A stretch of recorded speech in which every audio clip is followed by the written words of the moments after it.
with the incredible. Sorry, we took a few minutes there, guys. We're just bumbling and stumbling on this end of the equation, but it's so great to see you. Thank you so much for signing in all over the world. We even have someone from Sweden. But I love the Swedish people. They go out in the snow naked. Yeah, I know about the Swedes. I like their chocolate. Is it too early in the show to? I had a Swede once. Oh well, we're jumping right there.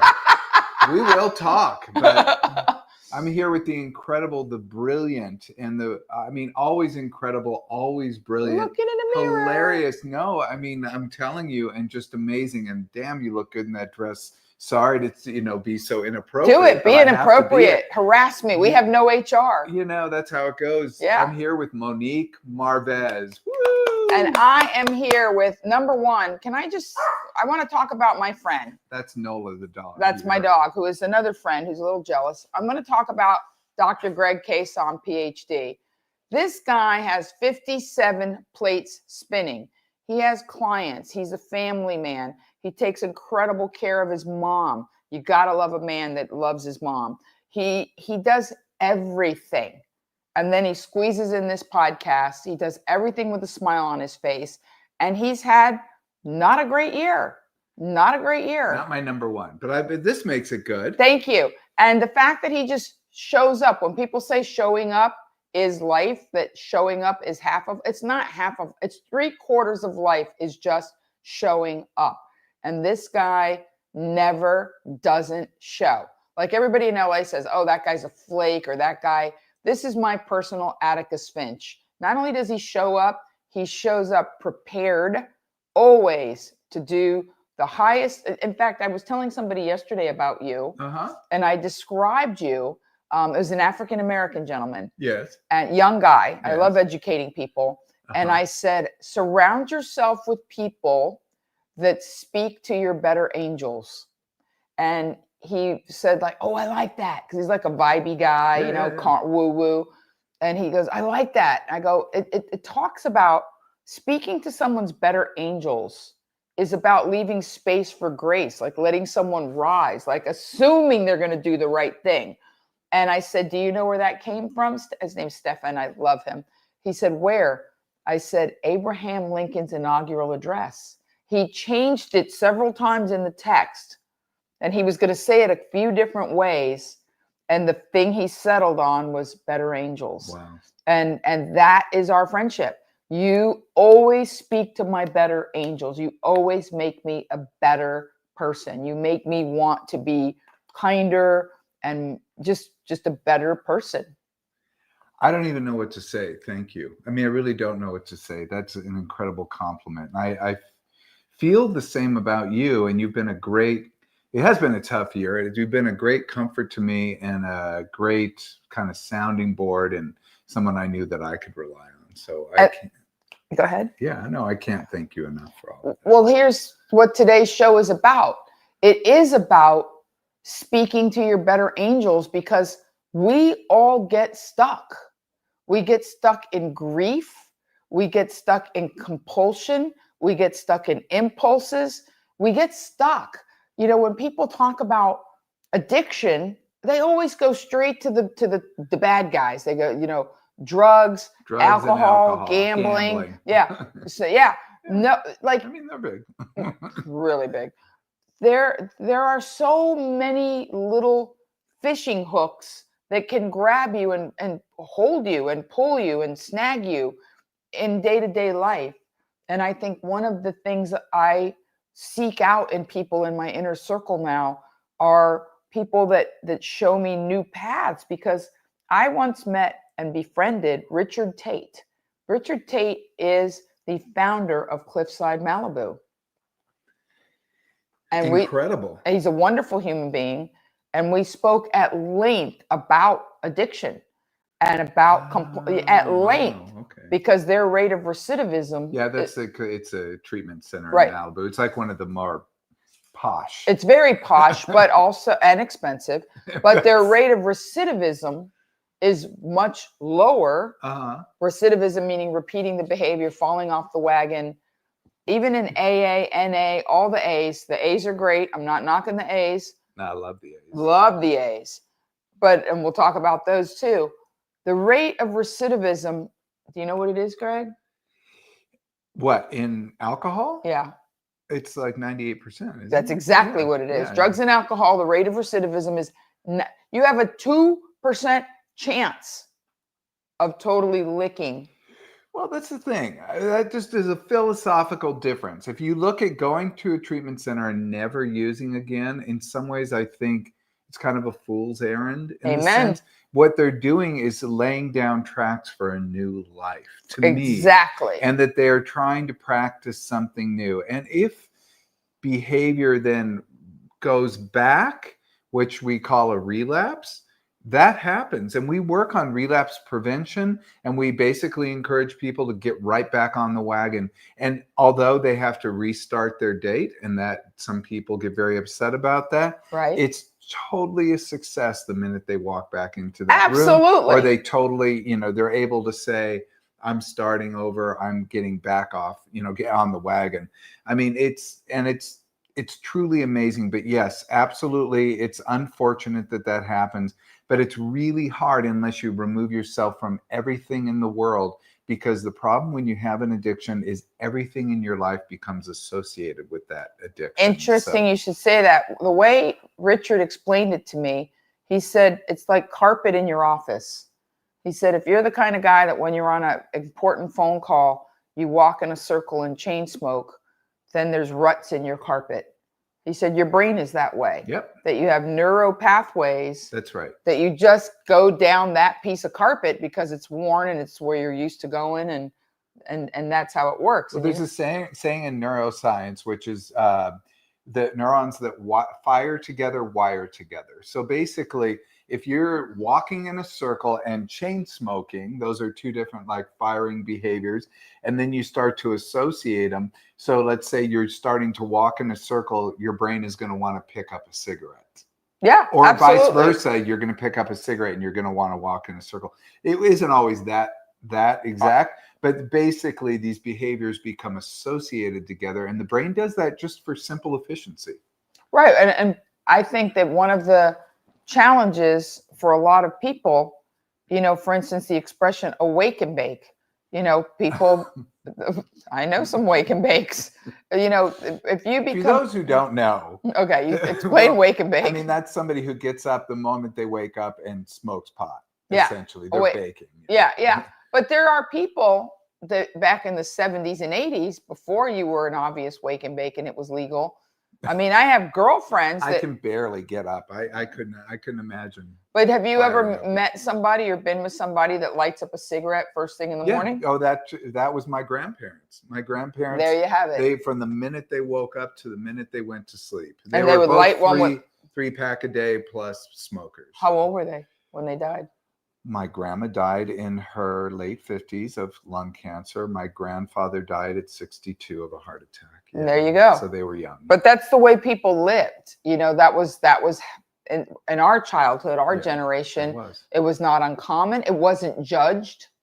I mean, when I worked as a waitress in the early days of my comedy career, there were smoking and non-smoking sections in restaurants. Do you remember smoking and non-smoking? Yeah, because I don't like smoke. I mean, no offense to anyone who smokes, but when you're a never smoker, I never smoked. Me either. Except when I was on fire that one time. Yeah, no. But otherwise, I don't really care for it. And it always cracked me up that I'd be sitting there in like the no smoking section of the airplane, and the guy behind me was firing it up and blowing it like it's not like, and that's why I laugh, because the smoking and non-smoking in restaurants, like the smoke's going to know to stay over these people. It doesn't. No, of course it doesn't. And here's what's really funny. I don't know how it always gets super personal on this show, probably because we're such close friends. But when I was in second grade, I had these cousins that were kind of wild. They were older than me, and they always would I was like their little guinea pig to teach curse words. And they're the ones that taught me about sex, where babies come from. And, they were wild. And I remember when I was in second grade, they thought it was hilarious to get me to take a drag off their cigarettes. So, so imagine little 8-year-old Monique, yeah, girls, let's, woo, what I mean? But then even though my dad smoked Benson and Hedges hard pack, I knew that if my dad, forget my mom, like for some reason, pleasing my mom was never like on the table. I knew that if my dad ever found out that I smoked, that he would be disappointed and angry. Forget like spanking and grounding. Like that wasn't even, disappointing my dad. When I was a little girl, my dad would sit me in a chair and he'd say, "You've disappointed me. Now I have to criticize you." And that was the worst punishment ever. The worst punishment was my mom when she would say, "I'm disappointed in you." Period. The worst. Full stop, right? There was nothing I'd be like, "Are you sure you don't want to just hit me?" Yeah. So the upshot is that I was in terror every time. Like once I left my girl cousins, every time the phone rang, I thought it was my cousins calling to say like, let me tell you what Monique did, and I was terrified. And I remember being like 8 years old, 9, and praying and telling God, if my parents never found out about me smoking Winston's with Myra, I will never touch a cigarette again. And I never did. Like, oh, wow. Like I hope your mom's not watching. No, I don't care. My dad's dead, Okay. But the upshot is that, it's so weird because people make promises. I've known a lot of alcoholics and drug addicts that have like, when the moment hit them, like, I swear to God, I'll never, and then they do. But when I swear I'll never do, I never smoked again, never touched a cigarette. Well, we're on to like the smoking, etc., which is so. But that's a harsh habit. That is a harsh habit, and what's interesting. I've heard it's harder than heroin to give up nicotine. It is the hardest. Any kind of smokable any kind of smokable speed is the most addictive of the drugs. Yeah. So that goes with meth or smoking crack or smoking cigarettes. They're in the same league together. That's what's kind of interesting. They're as addictive. The act of smoking. Here's what's very interesting. There's, how there's like certain scourges that hit society, Yeah. And I remember where I was when I first heard about crack. I can tell you where I was. I was in a bar, in a Diet Coke probably. I was in a bar in Miami in 1986. My girlfriend, Amy Huggins, who if she's watching, was a major news reporter. She was one of the only women at Waco. She was in Tent City watching Waco burn. Like wow. She was a news anchor in Houston. You might remember her. Yeah, I don't. Anyway, but my friend Amy Huggins was a news anchor in Miami and then in Houston, Texas, and then went on to do great things and produce A&E biography. Anyway, so Amy, when we were both in Miami, she was on a report in downtown, and we made up to meet in downtown Miami at a place called Tobacco Road, oldest bar in Miami, liquor license 001. And we were sitting there, and she said, I just did a story. It's 1986. I just did a story on this thing. This is how she said, this thing called crack. I go, crack? What's crack? And she said, she described it. She said, it's sort of this cheap, doctored, easily accessible, smokable cocaine. I was like, what? Like cocaine was bad enough in Miami in the 80s. People used to freebase to smoke it. That was the old way. And then, then they went on to crack. And and she told me I think that's how Rick James lit some lady's pubes on fire and went to jail. Well, I think Richard Pryor had, he lit himself on fire. But I think, fire. There goes Richard Pryor. Remember, he would light a match at the end of his concert. There goes Richard Pryor. God. Yeah, live on the Sunset Strip. He was a funny guy. It was amazing. But Richard Pryor burned himself freebasing. No, Rick James. You guys know who these people are. Rick James sang Super Freak. One of the more amazing. Yeah, he was amazing. Favorite song. Who doesn't love Rick James? Yeah. Anyway, and Dave Chappelle brought him back with cocaine is a hell of a drug. But and then also Richard Pryor was. If you don't know who Richard Pryor is, look him up, watch him on YouTube, change your life. But he got burnt freebasing, and Rick James was doing something with a lady of the night and evidently lit her pubes on fire. And job hazard. Occupational hazard. So. Do not freebase near the hairs. This show is really. Yeah, we're getting off, aren't we? Well, compared to how we used to be in February, we're a lot looser now. So it's interesting about addiction. And I'll have to say, like with my brother and myself, that I was 6 and he was 7 when my sister was born. And my dad took us, I will never forget, took us in the back bedroom, like not the back bedroom, his bedroom, the parents' bedroom, and sat us down and took out cigars. Are you kidding me? I'm not kidding you. And gave us each a cigar to smoke. You and your brother? 6 years old. So I'm 6 years old. I smoke it and I get violently ill. My brother takes to it like a fish to water, 7 years old. And my brother's developmentally disabled, or was. He passed away. Rest in peace recently. He was developmentally disabled, but he from then on wanted to smoke. He liked faking smoking. He would try to get a hold of cigarettes. Smoking became a thing. He liked it. It was pleasurable. Liked it. Yeah, it was pleasurable for him for some reason. That's 7 so years cool. old, and I think if you start too young, that's not a good thing. No, I think any age is too young.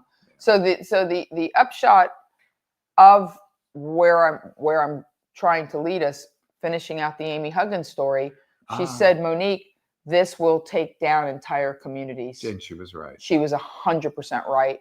She was 100%. And I kind of knew it when she described what it was, like, oh, that sounds really bad.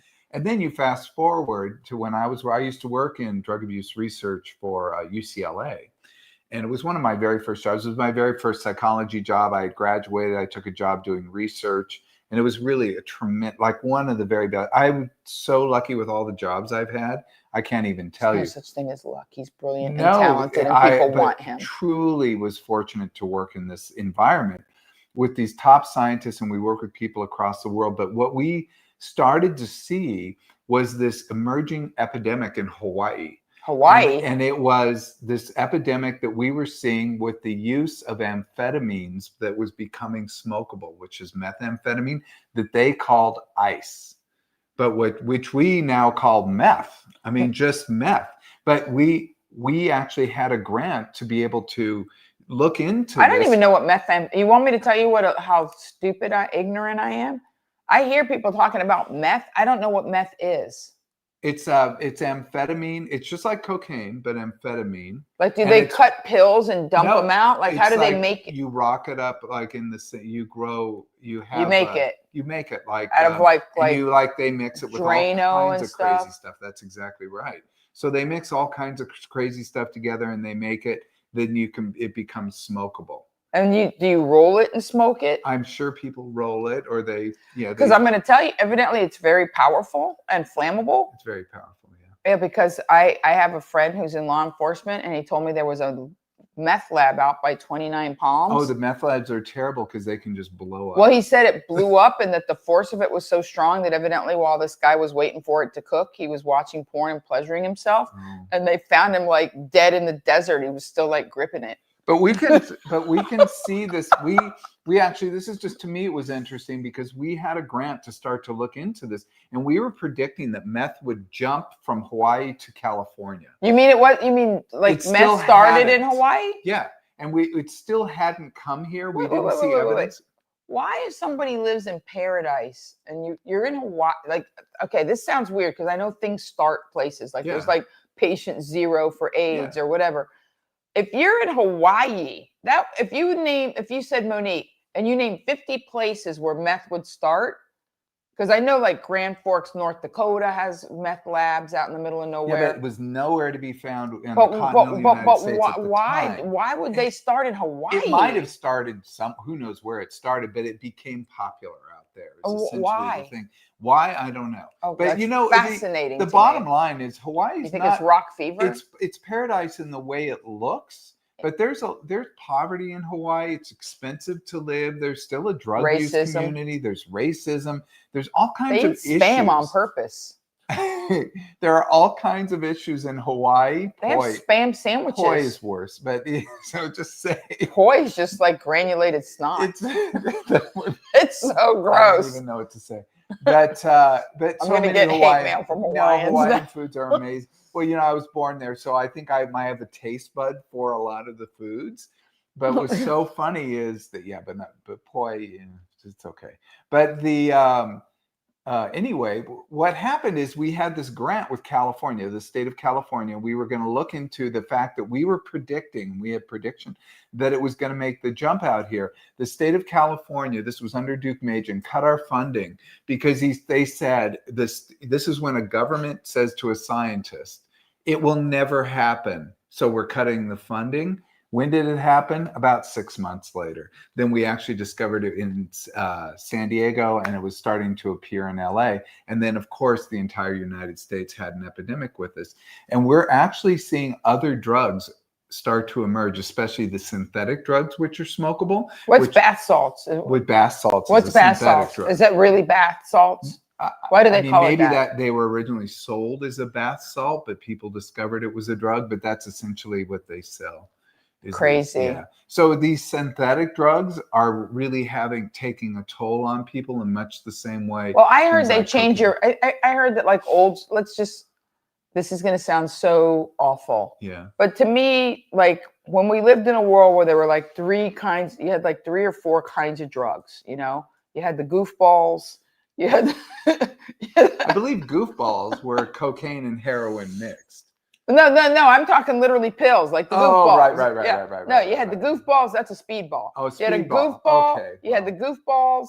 You had old school Peruvian marching dust. You had like basic cocaine from like South America, you know, being traded for guns or whatever. So you had like cocaine, regular cocaine, just like Ziploc bag, little white stuff, not smokable, not crack. So when I was younger and going out in the 80s, you didn't have like a plethora of stuff. No, you had weed, goofballs, blow, and booze. That's it. Yeah, that was it. At a party. Yeah. I'm sure people did heroin, but nobody was at a party saying, "Hey, we're shooting up in the back room." No. Like people would say, like, "Hey, you want to do a bump? You want to do a bump? You want to do a bump?" And be like, cocaine in the 80s was just everywhere. Everywhere. And it was especially not Miami, LA. not my circus, not my monkey. Okay. Yeah.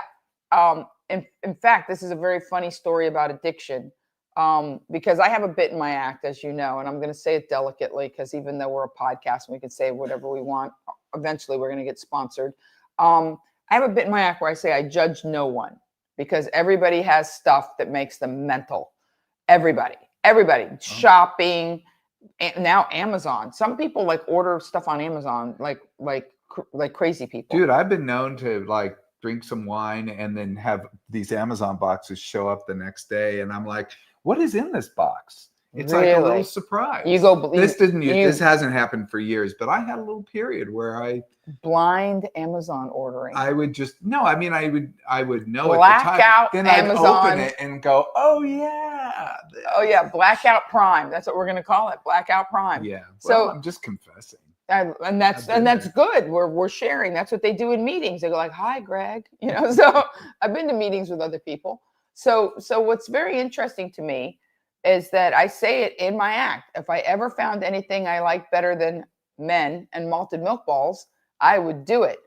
I have a very specific use for men. You said male anatomy. Yeah, the D word. The D word. Yeah, I don't think it's a bad word. No, Richard. I like men. And malted milk balls. A specific part of the man, delish. You can't mix them with malted milk balls or it gets I don't know. I think you could try. You could try. But the upshot is, those are the 2 things that make me berserko. So I was literally at a party in Miami one time when everybody was on everything but roller skates. And I wanted to leave and the host liked me. And I was kind of one of those people that people wanted to have at their party. So the guy was like, "Well, what can we get you that you would be happy to be here?" And I said, "I would like Oreos and skim milk." And they said, "Okay." And they sent a driver to go to, like, back in the day, we had a store in Miami called Winn-Dixie Quick Check. And they sent a driver to go get me skim milk and a box of Oreos. And I literally sat there dipping Oreos and drink in my skim milk, just watching people get high and crazy. But doesn't that sound good? So that was your drug of choice. Because and I wanted to observe because I'm curious. I'm very curious in general, but that desire to lose control or to have something take over my mind when they talk about being impaired, that has zero charm for me. It has every stupid thing I've done, and I have done stupid things. I was stone cold sober in my head thinking, what am I doing? This is insane. But I don't like being impaired. I don't like the feeling. It's good for you. It's actually a pretty natural desire, and we actually see this in all kinds of things. And squirrels. Here's what's interesting, and we're going to talk about being stuck, but what's interesting is the journal Nature, which is one of the top journals just this week, has an article about dogs and addiction to their toys, and that dogs can become addicted to their toys. I think Nola's addicted to soft treats. And we can see that a dog has withdrawal and starts to whine and become agitated and starts to walk around and see that they need the toy, and that they'll actually go through a come down period. Oh, some toys, some dogs. What about babies and pacifiers? You don't see pacifiers anymore like you used to when we were kids. Right, you're right. You don't see passies. Like, remember back in the day, they had like a ribbon and the kid had the pacifier. Yeah, like Maggie on The Simpsons. Right, because they talk about how that it would give you like buck teeth, or supposedly it affects your teeth. But the upshot is my brother JC sucked the pacifier all day, every day. And on a Friday, my dad decided he was done with that. He'd evidently read something. He didn't want him to have buck teeth or be dependent or whatever they said a pacifier does to a child, that my dad decided was bad. He pulled it out of his mouth on a Friday at, let's say, 4 p.m. for the sake of this conversation.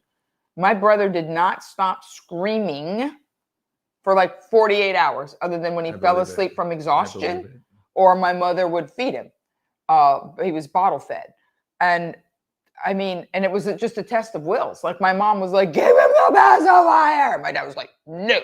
And my brother screamed. Once you took that approach, that is the right. I mean, once he took that approach to pull it, I would not be, I mean, that wouldn't be my first. I don't think anybody else could stand it. But let's say you pull it out and the baby starts screaming. If you do start to give in to the scream, oddly enough, it teaches the child that they need to scream a certain amount or at a certain volume to start to get it. So it starts to create you train them more wrong of a problem. Right. No, my dad wasn't having it. He was just like, he had to kind of restrain my mom, like, don't go in there. Don't you dare. You know, like he was fighting on two fronts, because he absolutely refused to put it back in my brother's mouth.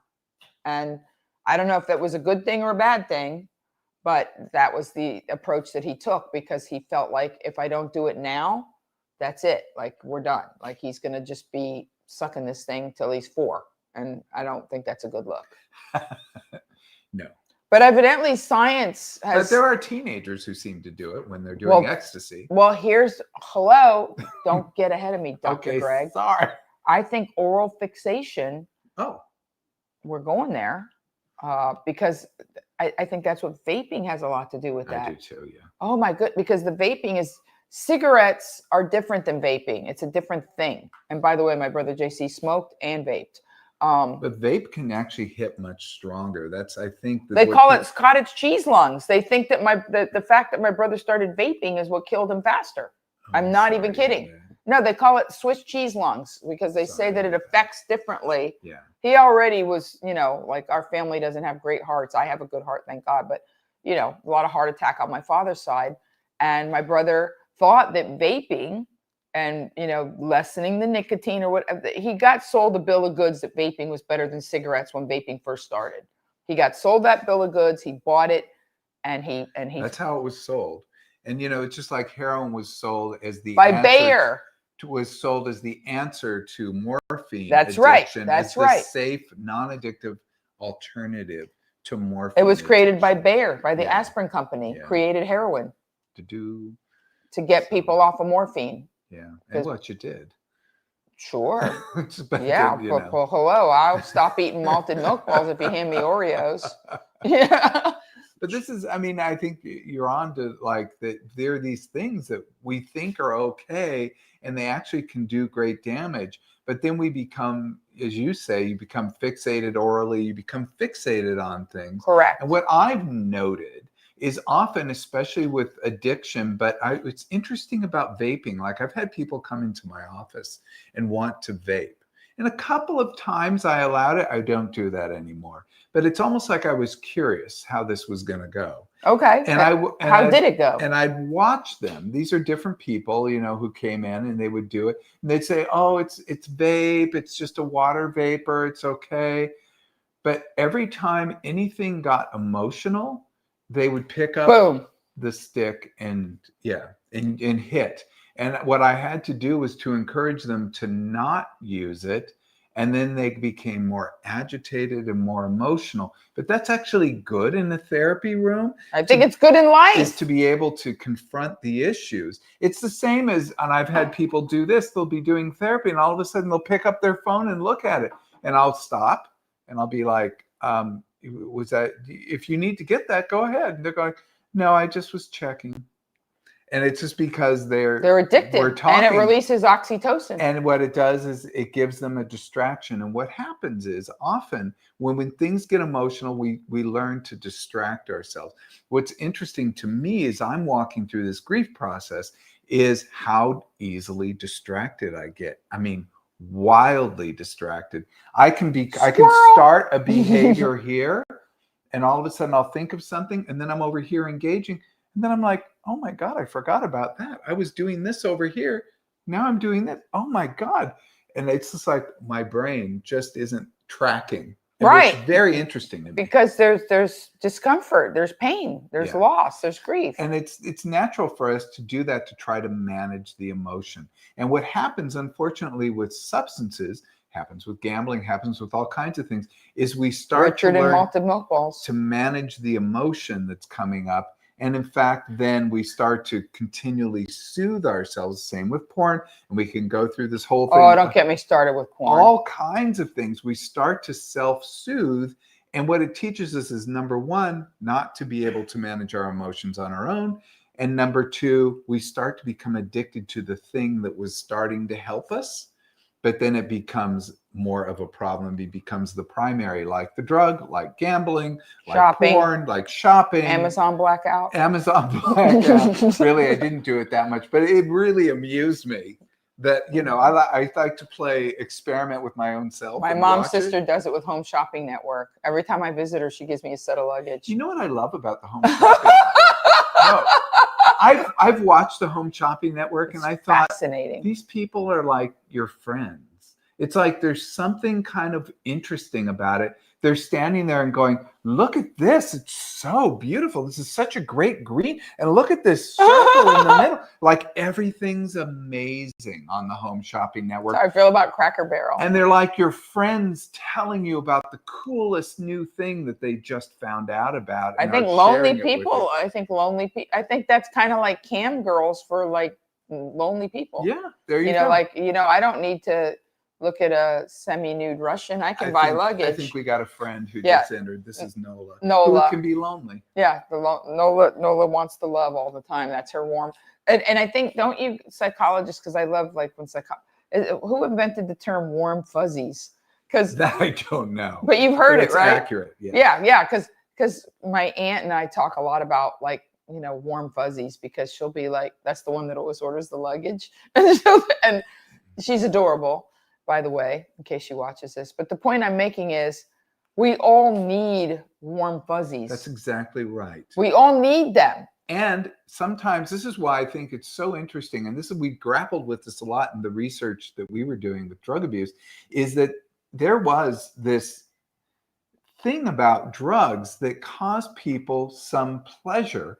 And that, you could say, oh, drugs are bad, or, this. But how many people go home and they'll have like wine with friends? A half a bottle of wine. Yeah. Well, the judgment on the substance, and you and I know this is just human nature, because I know people that do drugs and they'll go, well, I don't shoot up. Like there's always people that look down their nose and go like, yeah, there's always someone worse. Like, true. Like, I might do drugs, but I go to work. I'm a functioning freak of nature. Whatever the thing is. And here's the thing, and we talked about the show and where we were going to go with it, and we have not gone there because it happens with us. And that's what makes, I think, the conversations between us, I enjoy. There's too much to say. There's so much to say. We could do another 3 shows on this, 5 shows. But I will tell you personally, and I don't care because I know like my fans love me. Richard Martinez will forgive me. Let me clip my mic back on because I was Richard about Martinez, to get very... you scored with that. No, I love Richard Martinez. Good guy. Yeah, he's a good. I have super fans. Like I love my people, and they don't know this about me because it's not in my act. But I was a hoe back in the 80s because that was. Are you okay? Oh yeah, no. Okay. My esteem for you just rose. But back in the 80s, you know, I was in my 20s. That was what you did in the 80s. Well, yes, but I was kind of lost. I was this person who could do anything, who was trying to do everything and ended up doing nothing. I was smart, but I didn't enjoy college, and I hadn't discovered comedy yet, and I had this bottled up kind of energy and genius, and my self-esteem wasn't great. And you know, I was never the girl that when I walked in a room, guys go, I want a piece of that. I always felt like a used car salesman that would talk people into me. Like, if you give me 5 minutes, you will want me more than any other woman in this room, but you got to give me 5, you know? But then I was like funny, and I'm being so nakedly honest. I was always funny and charming and whatever you guys think I am. I didn't do it from a place of strength. That looks the same from the outside. I did it from a place of weakness and lack of esteem. So the minute a pretty attractive guy was, you know, falling for my spiel, like he's going to buy the car, you know, it wasn't a matter of like, I don't know you. You could be morally bankrupt, disgusting. You could be whatever, you know. I will tell you this, because I did talk about this on KFI. I had what I called the sunshine law. I had enough self-esteem that I used to tell guys, this is so wrong. I don't know why I'm doing this. I would tell guys, you have to come for me. It cannot be that I leave the bar with you tonight. That for some, maybe a Catholic, but I was like, but if tomorrow you show up at my apartment at 12 noon, broad daylight, you don't even have to take me to lunch. We will do it. Like, you ring my doorbell, 7 minutes later, we're naked and doing it. Right. So, only one guy took me up on it, a guy named Jimmy, and he showed up. Just one? One. He was very attractive, and he showed up. He was very attractive. He looked like he should be a tennis pro, and, you know, blonde hair, big blue eyes. And he showed up, and I remember him. I know his first and last name. He was a lovely, and he showed up, and I opened the door, and I looked very nice. You know, I thought we were doing it, so I was like all shaved up and shiny and smelly. And he said, we don't have to do this. I like Jimmy. And I was like, really? And he's like, no, I like you. I think you're cool. Let's go to lunch. And we went to lunch. We went to a museum. We spent the whole day together. And by the end of the day, like, we were like, all right, okay, we're not going to do it. And we never did anything other than, and then we were friends. I like Jimmy. But the weird thing about me is I've been blessed with a kind of a protection that even though I was willing to do all manner of insane things, I really didn't. But I did do a lot of making out and heavy petting. There were a lot of handies. Like, I did do a look at his, oh my God. But I wouldn't do the full 2-point takedown. But everything up to the 2-point takedown, it got gnarly. It got super gnarly, bro. And so, you know, because that was my warm fuzzy. If I spent like an evening just cleaning the hood of a dude's car with my back, I'd go home. I'd be happy. Like, that was my joy. Look at your face. I'm so embarrassed. No, don't be embarrassed. But I would go home. That was my high. I lived through the 80s too. If I had like a hot guy, like, you know, and we were like making out and rubbing and doing like the Chihuahua grind, and, you know, I would go home. I would be levitating. You know, I was like, yeah, you know, that was my high. Like, I just loved that. A particular type of male attention was my warm fuzzy, and I sought that regularly. So how did you become unstuck? How did I become unstuck? Oh, that's such a good question. Stand up. Wow. Stand up. When I started doing stand up and realized that I was real, like right from the jump, I was good at it. Like within my first few open mics, even the other open micers were like, she is not like us. That's a different animal. And that's such a good question. Finding the place to put all of the trapped me, all of my trapped intelligence or intuition or whatever, all of the goodness that was like bottled up. And I was so afraid it would never come out. I was so terrified that I would never find the proper outlet or venue to be fully self-actualized, that my warm fuzzies were food, which I had to work hard to balance. I did a lot of aerobics, but I ate like crap. Like I could eat cake for breakfast. It was bad. Still do. I could. I could. Yeah. No, we haven't recently, but maybe we did. You good for you. But when I started to find an outlet for all of what I thought were my best qualities and get applause and laughter, it built my self-esteem. In my early days of comedy, I was still hoe light. You know what I mean? Because like audience members would be like, "Oh, you're really transition." Yeah, I transitioned from like full on hoochie to just like hoe light, and then I just and then like then you became hoe adjacent. Yeah. Then I was hoe. Yeah, and now you know what's reformed. Reformed hoe. Totally reformed hoe. I turn down D all day. Like I get D thrown at me. This is true. She has guys hitting on her, and it's pretty wild. Yeah, and like all kinds, all stripes. And here's the reason. Not negative. Well, no, but here's what I love is that I enjoy, and this is a big part. Big part of our friendship. I enjoy masculine energy. I love men because I was close with my dad. I love being around men. I love masculine energy, non-toxic masculine energy. I have a lot of men in my life, and I enjoy them. And I enjoy flirting. I think flirting is like a muscle. It makes you feel good. It's harmless. It's a good thing. This is so interesting because I love women. I know you do. I can feel it. I actually really do. And it's just interesting. I'd never put it in quite a gender perspective until you said it just now. Well, you're very appreciative of feminine energy. You like that I'm a girly girl. Yeah. I like it. And you always compliment me being a girly girl. And I love, and right now, at this juncture in my life, I have like a bunch of beautiful, wonderful, very accomplished, talented, whatever you want to call them. I have several lovely men in my life. I don't have a specific man. I'm not getting the D on the reg. And for the first time in my life, I've learned how to enjoy the warm fuzzy in an appropriate way, that it's like when the time comes and I have my person, and whatever goes down, I'm not chasing it. I'm not afraid I'll never get it. I'm not in scarcity about it. It's not when is it going to happen, or I'm being wasted or anything like that. I have what I consider to be a now completely healthy relationship with male energy. That's amazing.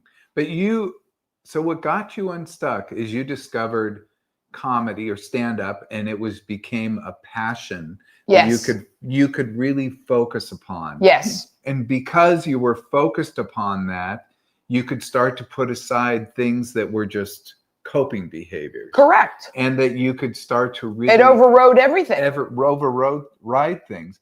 And I do believe this is with everyone who has addiction or who is stuck, that they really do have to find that light at the end of the tunnel. I agree. They have to find that point on the horizon, that ultimate value. And I say a point on the horizon, it's the thing you're always going toward that you will never reach.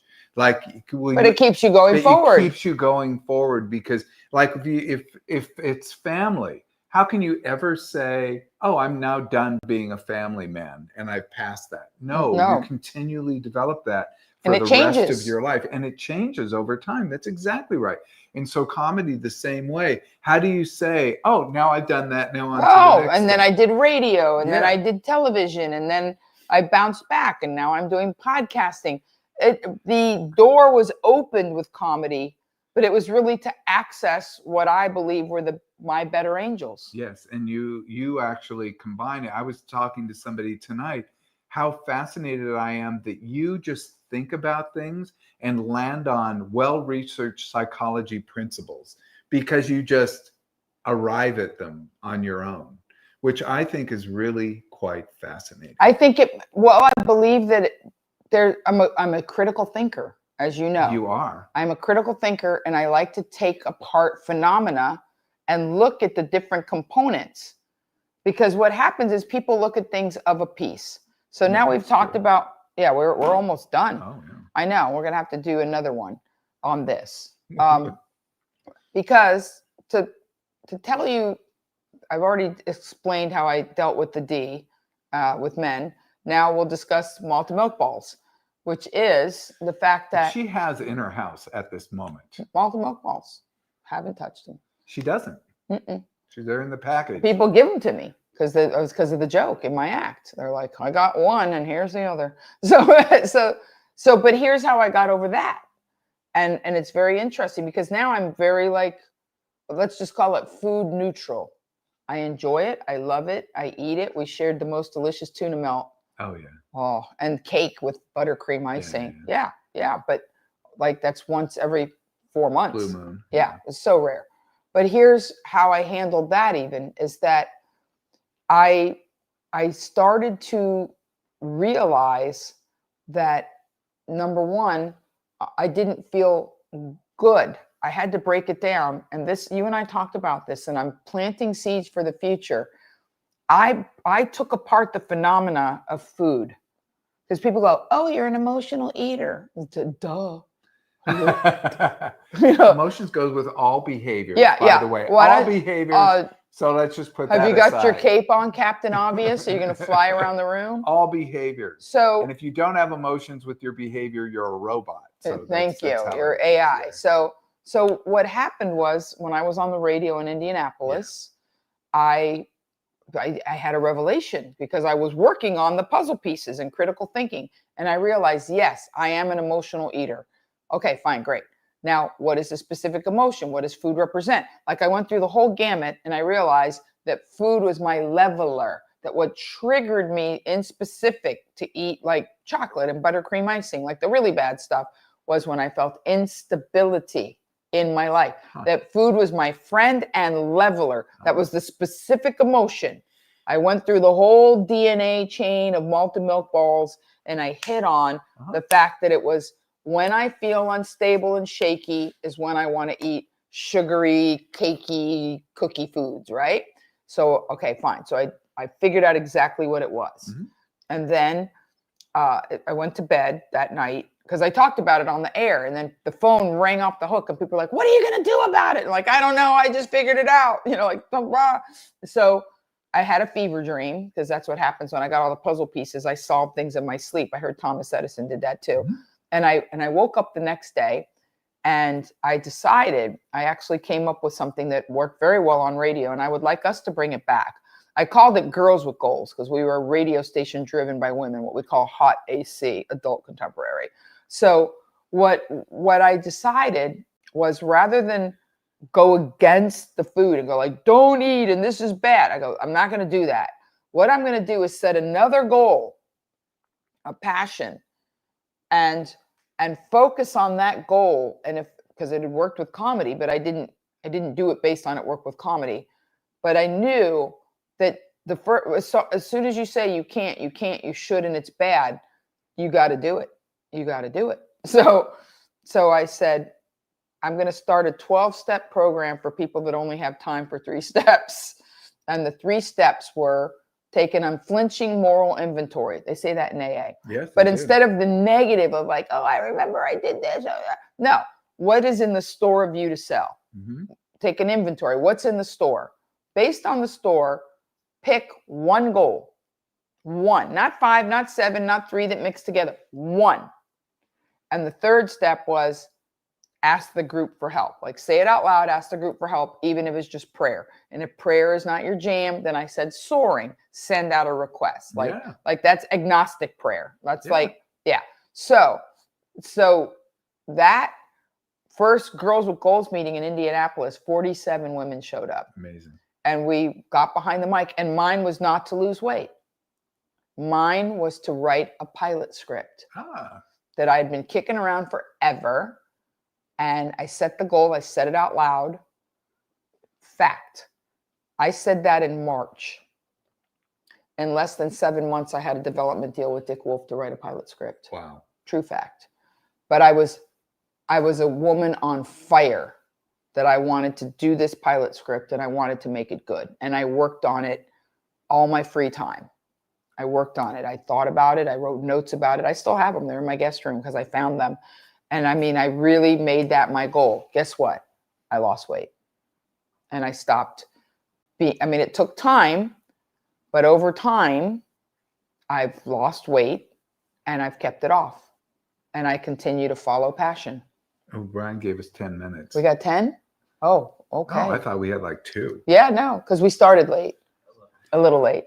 So that's how I did it. And that's how it worked for me, was that I didn't try to do away with the behavior. I just picked something that would override the behavior. Well, that's why I think when you do that, you pick a passion. And I like to talk about goals or more value is really that point on the horizon. It's this thing you're constantly exercising. The goal reflects the value. It's the signpost along the way to the value, and that you then work to reach the goal. It'll take you to that place. And if you're doing that, then you don't have time for all the side trips. The side trips are overeating because you're on this journey over here. And sometimes the side trips are okay. I mean, sometimes, but it's the relapse. They need to do it because they need to say, oh, this road actually is a dead end.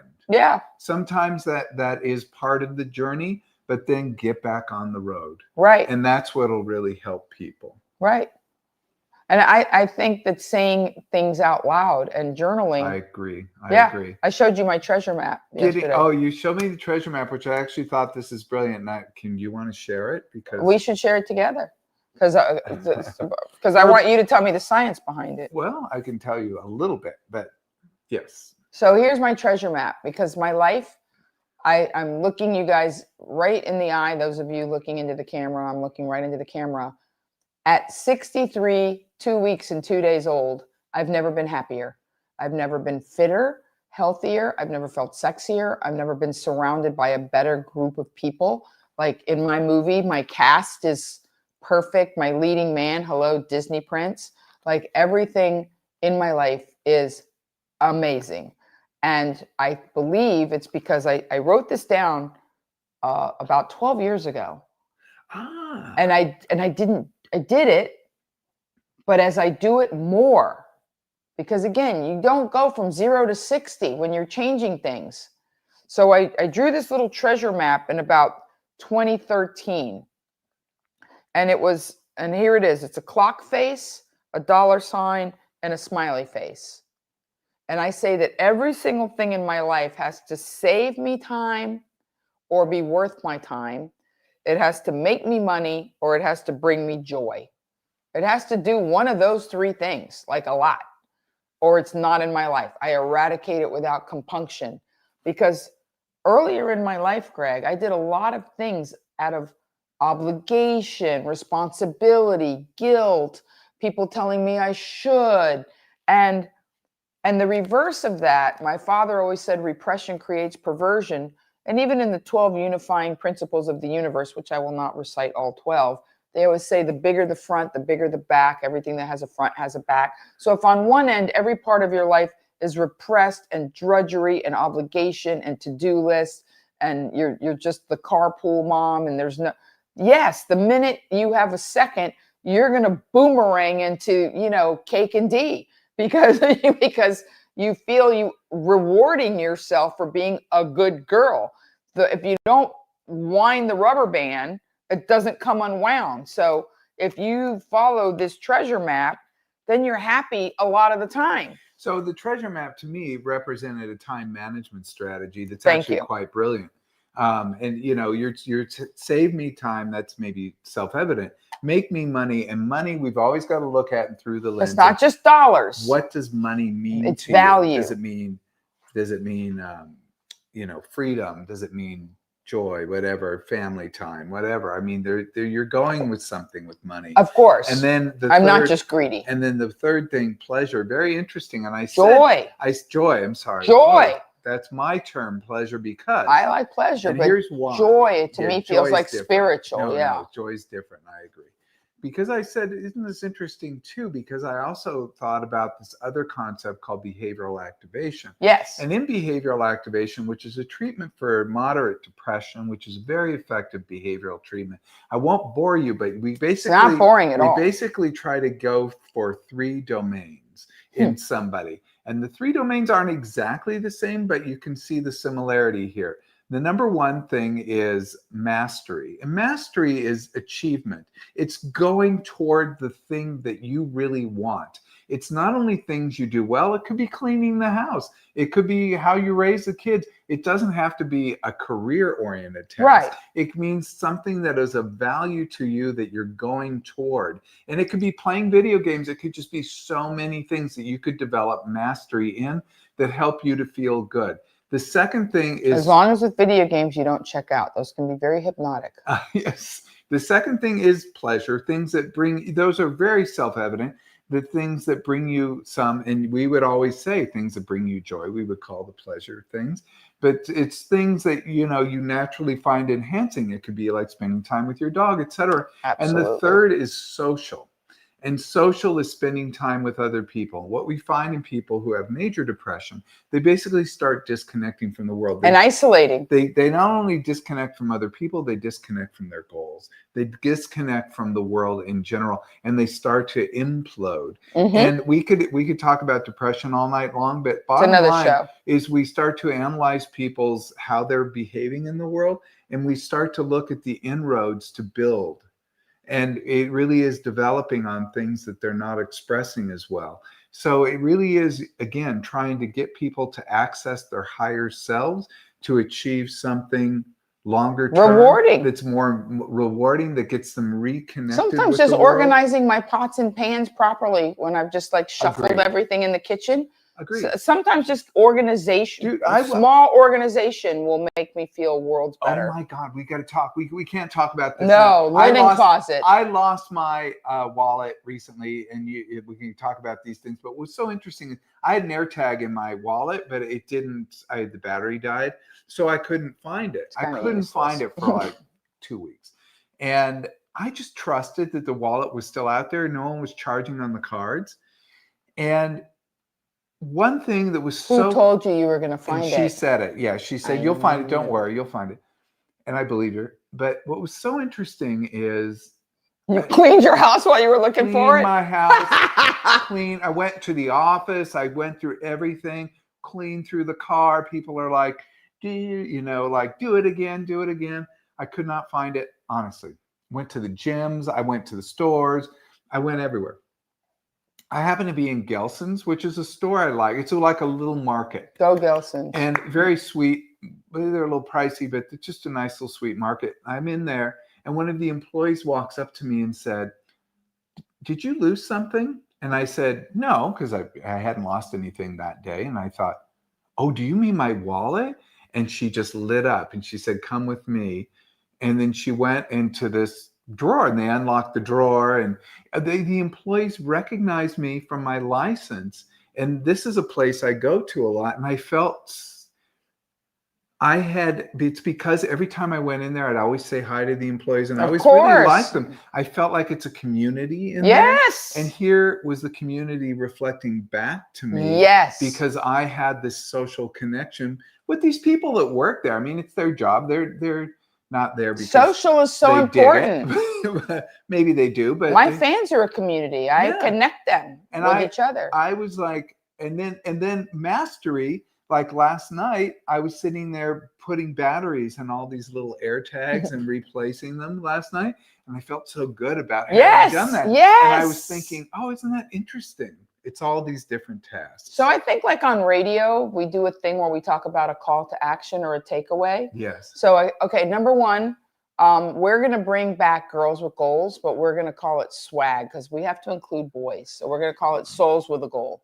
I like that. So Stay tuned. We're going to be working on that because I think that I need to bring it was so successful on radio. There's no reason we can't do it on a podcast. That's number one. And here's the other takeaway.